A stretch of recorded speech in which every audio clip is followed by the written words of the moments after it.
नमस्कार,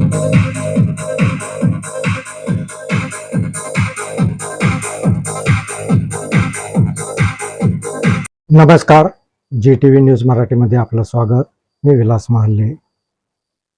मन हेलावून टाकणारी एक बातमी समोर येत आहे. कूलरचा शॉक बसून एका 14 महिन्याच्या चिमुकल्याचा मृत्यू झाला. ही हृदयद्रावक घटना यवतमाळ जिल्ह्यातील घाटंजी तालुक्यात येणाऱ्या सिरोली गावात घडली. स्वराज सूरज उले असं मृतक चिमुकल्याचं नाव आहे.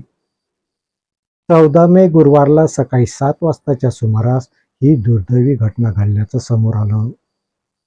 अवघा 14 महिन्याचा असलेला स्वराज हा सकाळच्या सुमारास अंगणात खेळत होता. खेळता खेळता तो अंगणात ठेवून असलेल्या कूलर जवळ गेला व त्याचा स्पर्श हा कूलरच्या लोखंडी स्टँडला झाला. कूलरच्या लोखंडी स्टँडमध्ये विद्युत प्रवाह संचारू नसल्याने स्वराजला जोरदार धक्का बसला. ही बाब लक्षात येता स्वराजला तातडीने रुग्णालयामध्ये हलविण्यात आलं. मात्र उपचारापूर्वीच स्वराज याची प्राणज्योत मालविली. डॉक्टरनी तपासाअंती स्वराजला मृत घोषित केलं.